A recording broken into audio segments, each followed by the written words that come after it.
Sarah, merci de nous offrir cette balade au cœur de la ville de Nancy pour y découvrir une exposition pas tout à fait comme les autres, avec les œuvres du célèbre Orlinski. Alors, son nom ne dit pas forcément quelque chose à tout le monde. Ben, on connaît plus ses sculptures peut-être que Richard Orlinski. Vous êtes culturé, donc c'est normal. Mais effectivement, voilà, l'homme. Un des artistes français les plus vendus dans le monde. C'est clair. Alors voilà un garçon très original, avec des passions très originales, puisqu'il aime sculpter dès l'âge de 4 ans.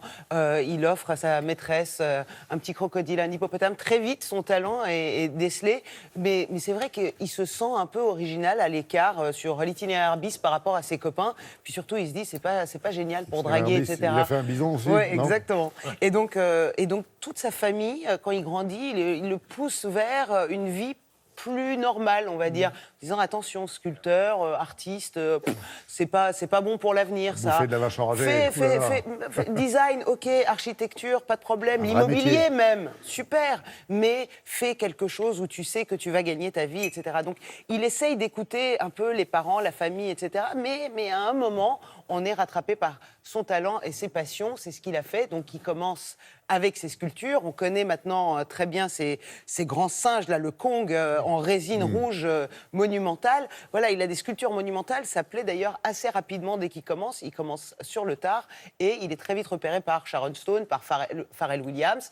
Donc, il commence à devenir ses clients. Et tous les propriétaires de villas dans le sud de la France. C'est ça. Et donc, maintenant, on savait qu'il travaillait bien la résine, la pierre, l'aluminium, et maintenant, il travaille même l'humour. Alors, nous l'avons rencontré pour cette exposition à Nancy. Vous allez voir, petite surprise.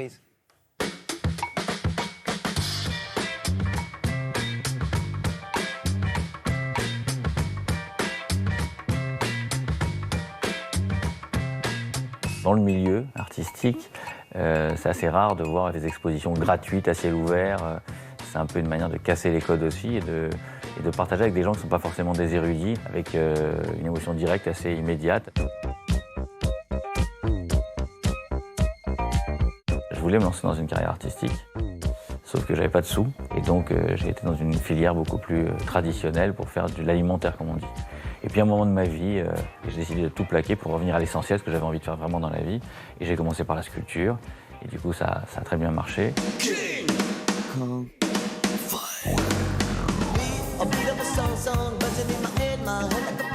Ma sculpture phare qui est le Kong, il protège donc sa princesse, il défend la nature, donc il y a quand même un côté aussi assez intéressant, assez noble dans le cycle de la vie avec les animaux.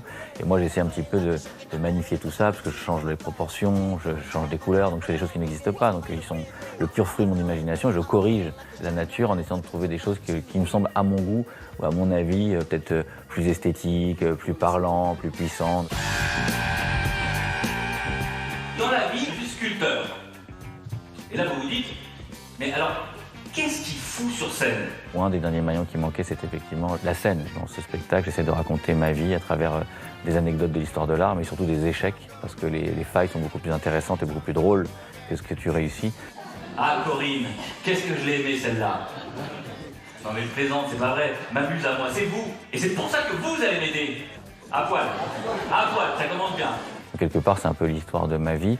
C'est un spectacle qui est un peu interactif. Donc je fais beaucoup participer le public avec un message d'espoir à la fin ou dans quelque chose d'inspirant, puisqu'il y a beaucoup de gens qui sortent du spectacle en me disant ça m'a donné envie de sortir de ma zone de confort et de changer de vie. Donc c'est une belle récompense pour moi aussi. Je me souviendrai toujours de la fois où mon père est entré dans ma chambre et m'a surpris en train de m'exciter sous la couette. Non mais Richard, t'es encore en train de sculpter ? J'ai tellement eu de critiques dans ma vie pour tout ce que j'ai fait, que j'ai des critiques qui ont une violence sans limite. Ça fait partie de la vie d'un artiste et comme le disait Victor Hugo, être contesté, c'est être constaté. Premier one-man show, c'est la première fois qu'il monte sur scène. Première fois, donc il aura le temps de modeler un peu son travail, prendre mais un en peu de tout cas, maturité, ce qui est le plus intéressant sur scène qu'on voit de Richard Orlinski, c'est quand il raconte sa vie et à quel point ça peut être inspirant pour des jeunes. Comme quoi, vraiment, ne pas lâcher ses rêves et qu'un jour, peut-être à force de les caresser, ça deviendra réel. C'est ce qu'il prouve sur scène. Le 17 juin, il sera à l'Olympia, à Paris.